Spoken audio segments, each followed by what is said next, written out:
So Microsoft just bought Activision. I don't know what that means or the importance of it, but hey, cool to talk about. So what does this mean for the Call of Duty franchise? No, like literally, what does it mean for the franchise? I have no idea. A lot of people are really excited, and don't get me wrong, I'm excited too, but I have no idea why I'm excited. Out of all the possibilities, I don't think this is a bad thing. I don't think bad things are gonna happen from this. I guess it comes down to how much power does Microsoft have over the developers now, which was always a topic of discussion of how much power Activision had over all the other developers too. Activision is still in the picture here. It's not like they disappeared and now we're working for Microsoft now. I can't imagine there's going to be dramatic gameplay changes day one, you know? This is a changing of the guards, like a potential leadership change. I don't think the whole core of the franchise is going to be altered by this. Here's my best case scenario. There are a lot of small but important gameplay decisions that have been made that we believe have been made from Activision. For example,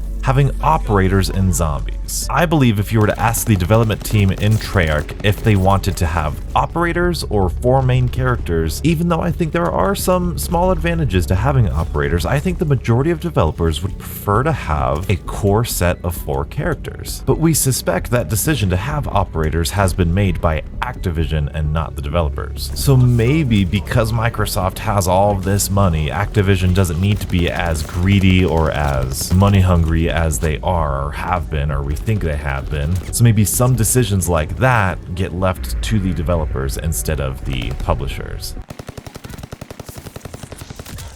I think this is the worst game of Numa Numa I've ever played. I think the biggest change, and hopefully the biggest change, is a change in resources. Having such a big company like Microsoft could help out Activision. Well, not Activision, but like Sledgehammer and Treyarch and all of those dev studios that want resources. This might be their chance to get them. Not like Activision doesn't have resources or anything, but it's just a much bigger corporation of Microsoft being in charge of it. Also, yes, Beebs and I grinded out this well gun, and I gotta say, it's really good. But as I was saying, hopefully with the resources of Microsoft, maybe we can get some better QA testers, or just more QA testers, and a more thorough process in implementing these updates and games and everything. However long ago, when Microsoft acquired Minecraft, the Minecraft community was pretty nervous. By the way, quick shout out, I've been doing amazing things on my Minecraft channel, so be sure to subscribe to me there. But something I noticed ever since Microsoft acquired Minecraft, I feel like they have more resources. And the thing that's really good about it is it still feels like Minecraft is developed by that small team at Mojang. Microsoft doesn't have these huge things that they are forcing Minecraft to do, no like pay to win stuff, no you're gonna do this because it's good for profits and whatnot. In fact, I think we're in a golden era of Minecraft, and I think a large part of that is due to Microsoft's influence and their, like I said, resources and their structure. Also, I've decided I like this map now, and I think Prestigious Key had a good point in that Microsoft is not afraid to delay anything. I mean, they delayed Halo another year. They gave the developers the time they needed to make that the product they wanted it to be. Also, if you're ever struggling in this map, just sit in one of these spots over here and just camp. It's a pretty good spot, and you can see a lot of the map from here, and you're pretty safe. So with those resources in mind, I think it's an important thing to note that this deal isn't going to go through until 2023, which means that this year's Call of Duty Modern Warfare 2 will be the last Call of Duty that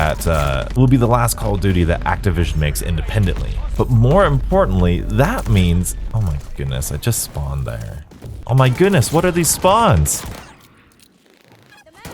What are these spawns? As I was saying, more importantly, the Call of Duty 2023 game is going to be led by Treyarch. So with the exception of Vanguard Zombies, this should be the first time Treyarch has had an actual 3-year development cycle to make their Call of Duty. And to add on top of that, they might have the resources of Microsoft behind them. Now, to me, that sounds pretty cool, but I don't think that this is gonna be a huge game-changing thing for the Call of Duty mode as a whole. If anything, I hope the thing that comes from this is the fact that developers can do whatever they want to do. Obviously, it's a collaborative effort, it's a community effort, they have to obviously meet sales expectations too, but hopefully with more resources, with a company with more resources and more money, obviously, hopefully those profit margins won't be as big, so it won't be as constricting, and we don't see that come across to us as the players. Not too bad for camping. But then again, I have absolutely no idea how any of that stuff works. I'm not a developer, I'm not in those big corporations. I don't know how or if anything is ever going to change, or if it's just Activision just has more benefits in Activision. I have no idea. But you guys seem to like me talking about about things that I have no idea about. And if you want to keep doing that, be sure to check out that video. And as always,